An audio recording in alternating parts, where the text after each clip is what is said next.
My name is Holly and I'm a mum and I work at one of the 3 local schools that will be affected by this development.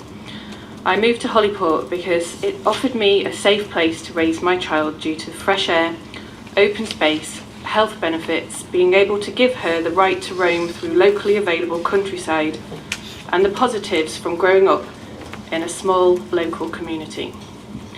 I would love nothing more than to just stand here and speak from my heart regarding the absolute passion I feel over why this whole development proposal is just wrong.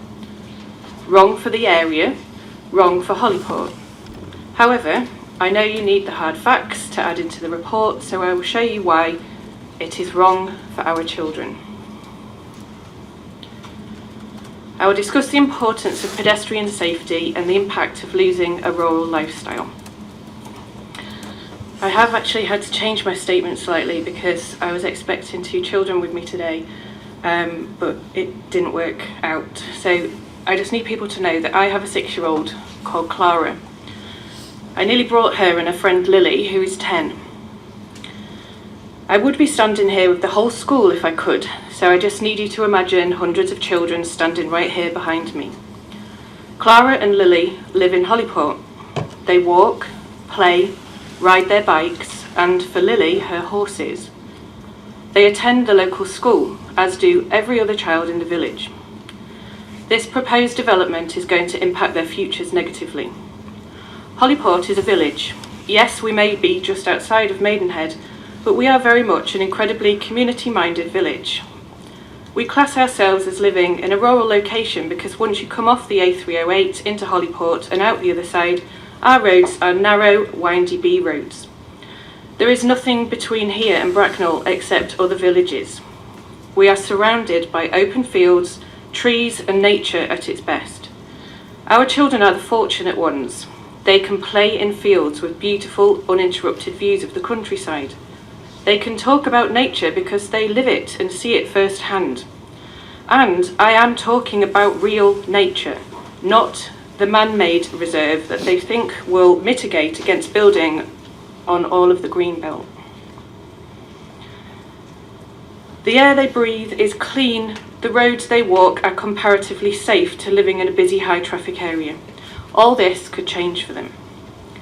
This application will bring an increase in traffic and along with it an increase in pollution, noise, loss of green spaces and loss of safety. We should be doing everything we can to protect our green spaces in a world where we're having to teach our children about global warming and the destruction of the planet through human activity. This application is proposing to send high numbers of extra vehicles through the village. These will be drivers from outside our area. We are all aware that the specialist film industry does not employ John Smith from 5 minutes down the road to pop in on his bike every day. Anyone who will stand here and tell you otherwise is either completely naive or possibly lying. When you type the location of the proposed development into a sat-nav, it will lead you down the following routes. From the M4 junction 8-9, down Ascot Road through Holyport Green, one option even sending vehicles down a tight left turn, out along Money Road Green, which is a quiet residential 30 miles per hour road that is not even lit by street lighting in certain parts, and out onto the B3024 Forest Green Road through a tiny, odd-shaped junction which can only be described as difficult even in a car. Holyport Green has no paths in parts. This can be tricky for walkers avoiding cars, but avoiding lorries raises the risk factor greatly. One proposed route comes straight down Holyport Road, a main route into the village with 2 housing estates and which can be seen crawling with children and parents pushing babies in prams twice a day on their journeys to and from school. The speed limit on here is 30 miles an hour. I drive it daily, and in the past I have seen children step out onto the road to pass others or just accidentally push each other. Most of us driving through here are locals or parents coming in to drop children off at school. We have a vested interest to drive safely down here. Will workers from out of the area. Another route brings in traffic along Oakley Green Road. You will hear another statement regarding the already recognised safety issues on this road. Significantly, this route too also passes a primary school. Anyone who has driven through there at school drop-off or pick-up will know how congested it is. They have a designated pull-in, kiss and drop point on this road right outside school, and parents not dropping have to park up all the way along that road as there's nowhere else to park for this school. How utterly dangerous for large lorries to be trying to pass through at the same time down a country road. And I will also note this morning there is roadworks outside there causing chaos already. We have a secondary school on Ascot Road called Holyport College. Locals will know that pupils who walk have to cross Ascot Road in order to use narrow footpaths that do not run continuously down one side of the road from Holyport to the school. Children walk this route daily in and out of the village. Only the other night myself and my family experienced this walk and what it is like. I can assure you it was not pleasant. In order to walk from Holyport to the school you need to cross the road twice. The paths are narrow, traffic flies down there. Luckily there is a 7.5 tonne limit on this road limiting large vehicle movement. Sadly, should this development be approved, this limit will no longer apply due to the access overruling it. I can also describe to you real-life personal examples where large vehicles have been an issue coming through the village. Recently, local residents of Holyport have struggled with the reality of increased traffic on local roads. There are normally two ways in and out of Holyport, but currently one of those options has been shut for weeks due to gasworks. Therefore, all traffic is being sent in and out via Ascot Road and Holyport Green. At its minimum, this has added difficulties for local people getting out of the village, as Ascot Road is so busy you can sometimes wait 10 minutes in queues to turn out onto Ascot Road. During bad times, traffic is queued quite far back along Holyport Road, meaning any children walking to or from the school on the incredibly narrow path here are breathing in high levels of exhaust fumes. I have also witnessed people getting impatient and taking risks pulling out here. It is an accident waiting to happen. More seriously, the Ascot Road is incredibly narrow and bendy on the way into Holyport. Numerous times I have seen traffic at standstill, backed up due to large vehicles coming the other way and struggling to get past the cars going the other way. I have personally nearly had my wing mirror taken off because a lorry tried to pass me on a narrow stretch next to a brick wall. Even under normal circumstances there can be issues. Driving the other night up Holyport Road towards the Green, I was met on a bend by a bus, taking up more than half of the road because the roads are narrow. I was forced to swerve my car to avoid being hit and as a result clipped a curb and scraped my wheel. God forbid there had been a child on the path at that moment. It doesn't bear thinking about. If anything was to happen on Ascot Road Junction with Holyport, such as roadworks or accidents, then all traffic would be forced into and through the village via Holyport Road, which passes the school, further increasing the risks to local children. If you have never been to this area, never driven or walked these routes, then you have no right to make decisions on how extra traffic flow from huge lorries and trailers is going to affect this area. I personally urge Angela Rayner to come to Holyport and see it for herself. Google Maps will tell you nothing. You need to see these things for yourself with your own eyes.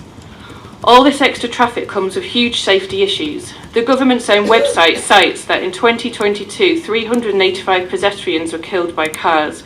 That's at least one a day. 29% of those deaths were on rural roads. Increases in traffic also brings huge environmental impact, resulting in health issues. Local councils have already run air quality monitoring around the area and found pollution levels higher than they should be. In 2013, Ella Kissy Deborah died of an asthma attack due to air pollution. Her death was the first recorded death due to air pollution in the UK. The coroner ruled that she had been exposed to excessive levels of air pollution before she died. We should be doing more, not less, to mitigate against this and protect our children. Further safety issues arise due to the closure of long-established and well-used public footpaths. Some of these footpaths will be left open but as dead ends once they reach the boundary of the development. What if someone was walking up here and were followed by someone with ill intention? They will have literally nowhere to run. Some of the paths will force walkers out onto the road before they can join back up to other footpaths. Lily, who I mentioned earlier, rides her horse around the village. She isn't the only one. Many people do. They are able to enjoy a village location to do this through streets they know towards the open space we have available to us. Raising traffic movement and the number of large vehicles on local roads is going to be detrimental to Lily's safety and everybody's. We all know that there are many drivers out there who barely slow down enough as it is for horses. We have many horses around this area due to nearby riding schools and polo clubs. Local residents are quite used to dealing with horses on the road. Will out-of-town drivers be quite as aware? This inquiry has wasted valuable public money. Over £200,000 has been spent fighting this proposal. This is an obscene amount of money in a day and age where we're all suffering from lack of council spending in a variety of areas. This is money our council should not have had to spend, since they refused the development from the word go.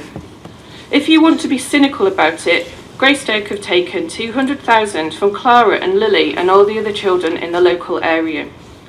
From things like investments into their schools, which is badly and desperately needed right now, helping their peers who need extra special educational needs support, better healthcare services, safe road crossing spaces. What a disgusting waste of public money. How can Greystoke stand here today and think that anything I just said has no value?